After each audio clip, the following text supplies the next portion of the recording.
Jason and Brooke here at Clear Creek Farm. Today we're going to talk about why testing animals when you're a show home don't work.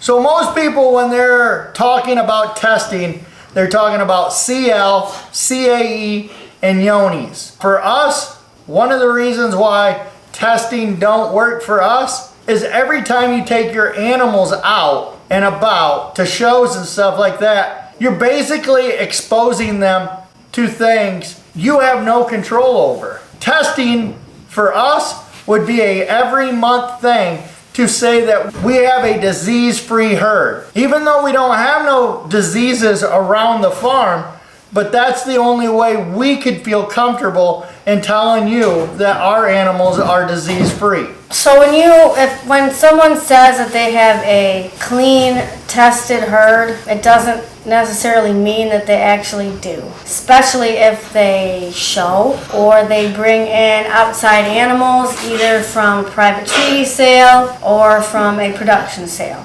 You can't bring in new animals and intermingle them with your herd and expect your clean herd status to stay the same, because it won't. Even if you quarantine those animals for 30 days and they come back clean tested, it doesn't mean that they actually are clean. They could show up down the line, whatever. It might not, the test might have come back negative, but that doesn't mean the animal is clean. It might have just be just recessive at that time of the test. So if you're showing or bringing in animals from the outside, first of all, you'd have to quarantine the animals that you took out or brought in, and you'd have to test them every time you went to a show. So your show string would literally have to be separated from everybody else, and you'd have to test them every time after you went to a sale, or you would have to test them all at the end of the show season, and everybody else would have to be completely separate from them. And even a closed herd is not necessarily a closed herd unless your animals are literally in a barn 24/7, 365 days a year. They're going to come into contact with say CL and Johne's.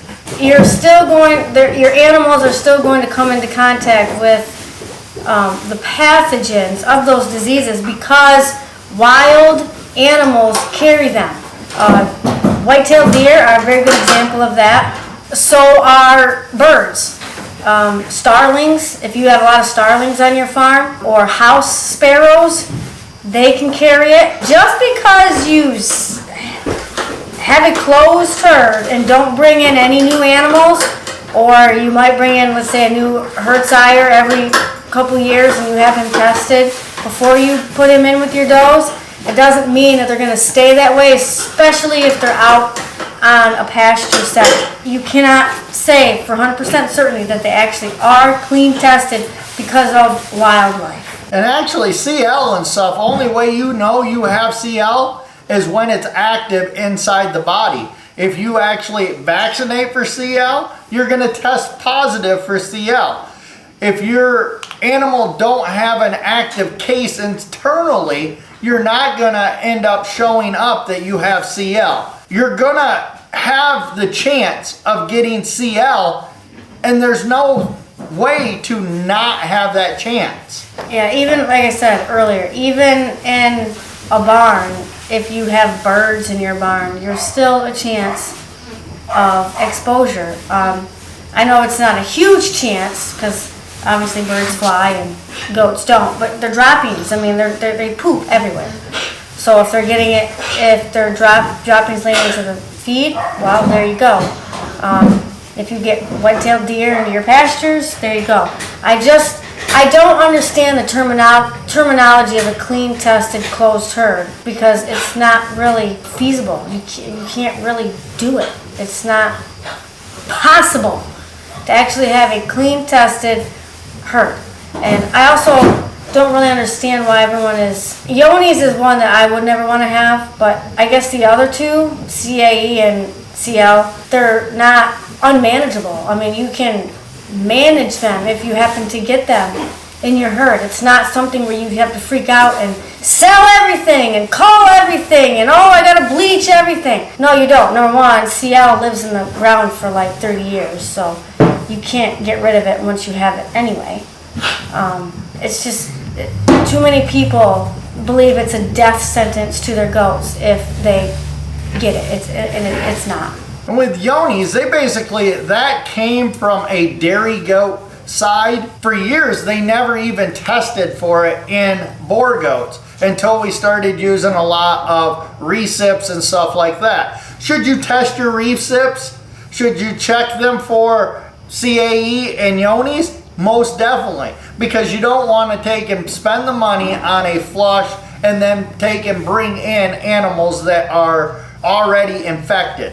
The CL into that, there's really not much you can do because, like I said, if they don't have an active case, there's not much you can do about it anyways. The testing for especially CL pre-having it is not very reliable because you get a lot of false positives. And on top of that, you don't know if them goats have ever been vaccinated for it. There's a lot of farms out there that vaccinate for CL. And if you buy one of them animals and then you take it home, you get it tested, and you just spent money on an animal that now you're going to end up having put down because you think it has CL. And you don't even know if it's been treated for CL, vaccinated for CL. The Yonis is something you should look at. Most all our does, we don't test them, but we don't have no problems with the circumstances of the reason that would show you that they have Yonis. If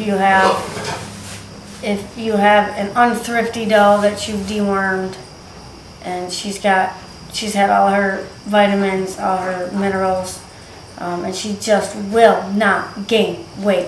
Diarrhea is generally the very last symptom that they have. So if you have something like that, maybe look into Yonis. But you can't even test for that until they're at least, I think, 2 years old anyway.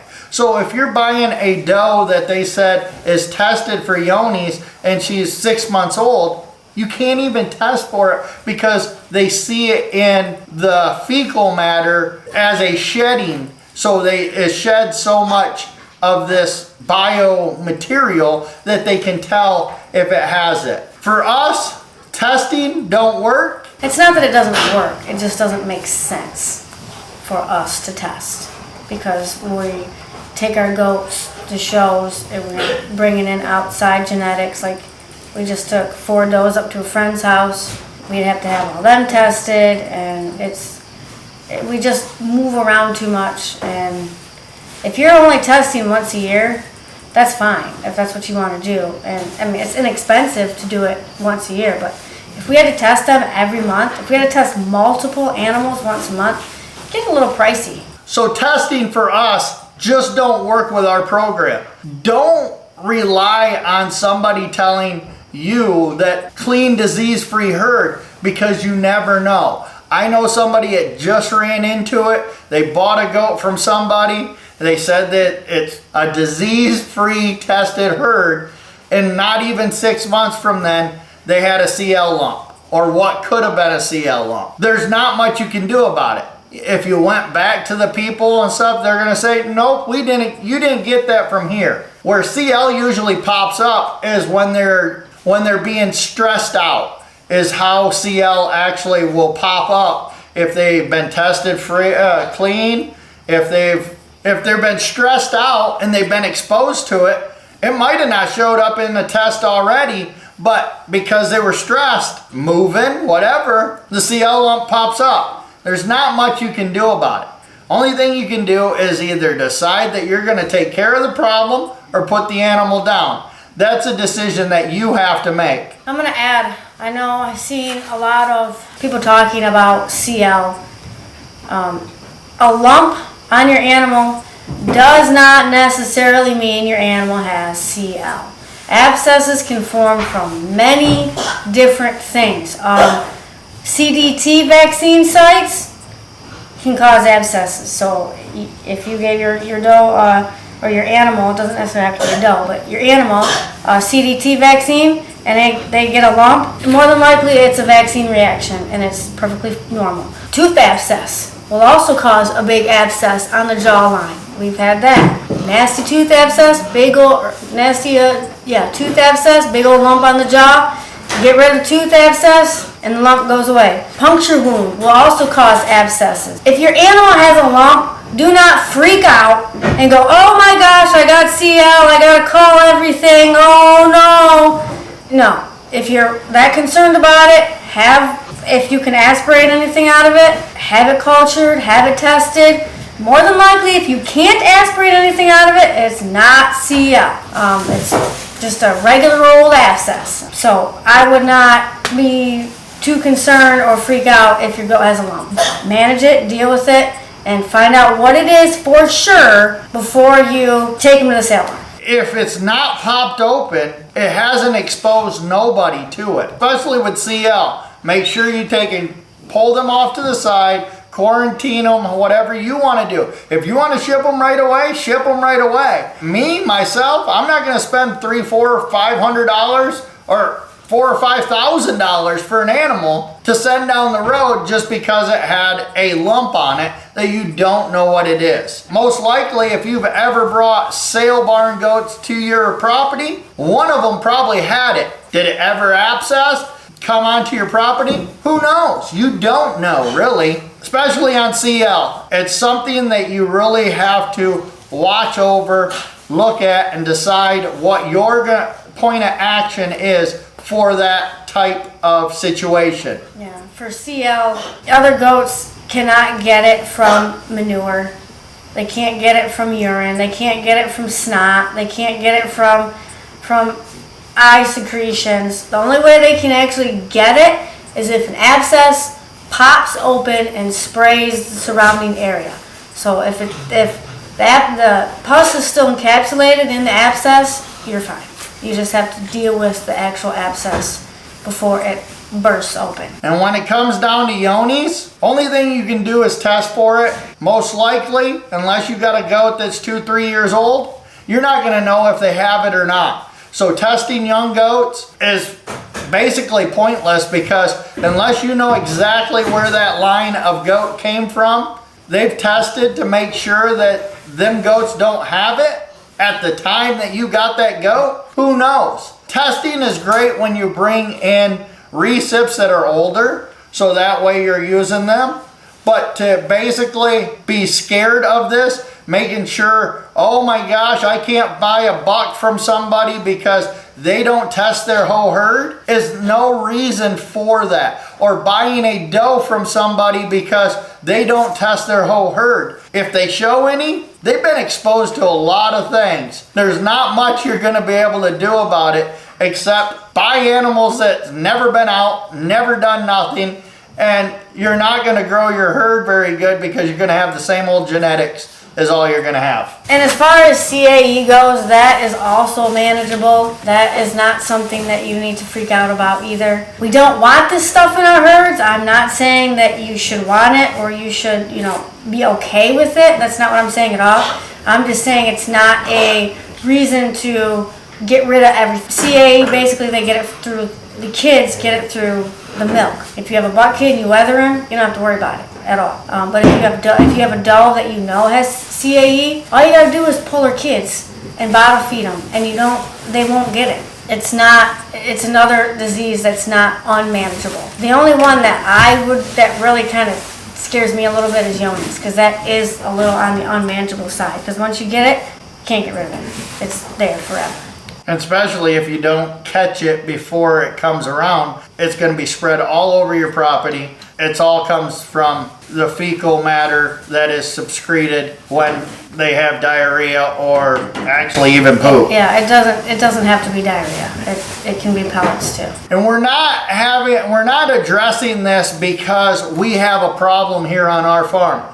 We don't ever deal with any of this. But we get asked all the time, is your herd tested? We go, no. But if you want to test the animal before you take it, go ahead, test it. If there's a problem, let us know. But I'm not going to take and hold an animal get it tested, then take and say, oh, here you go, it's clean. Because for us, that animal could test clean today, but tomorrow, next week, or next year, that animal might not be clean. That's the thing you got to really think about and really consider when you're taking and growing a herd. You got to decide, is that what you're going to do? Because you're going to be bringing animals in. If you want to show like we do, and a lot of people out there that has animals, they're showing all the time. So they're going to have the same problems and the same issues as anybody else that's showing.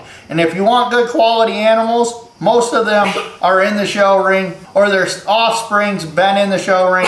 That's where you're going to find them. That's something that you have to look at. Are they coming from a show herd, or are they coming from a commercial herd? And either way, you got to decide what you want when it comes down to it. And most likely, we'll probably get some hate from this video. We'll probably get comments of people saying, you're stupid, you don't know what you're talking about. This is what we think of. Basically, we did this video to let people know that these diseases, at least CAE and CL, are not diseases that you should be absolutely freaking out over. Like I said earlier, I don't want you to think I'm saying it's okay to have them in your herd. That's not what I'm saying at all. I'm just saying it's not something that you should completely lose yourself over. It's not like that. So that's why we're saying that it's not necessarily a bad thing if someone doesn't test. If you don't want to buy from an untested herd, that's completely up to you. So are we saying that you shouldn't tell somebody if you're selling an animal to them, hey, they had a problem? No, we're not saying that. But at the same time, if you go to a sale barn and buy an animal, that's what your possibility of getting. You got to watch where you're buying animals. If you're buying animals from a reputable person, or if you're just buying animals from somebody that has them in their backyard that don't really know much about it. So just think about that when you guys are looking for animals, buying animals. Most animals that people are using for recips are all tested for at least Johne's and CAE. Most of them ain't even testing for CL anymore because they're getting too many false positives. Just take a look at that. Make sure that you're doing what you want to do in your program. Thank you guys for coming along, and see you guys on the next video.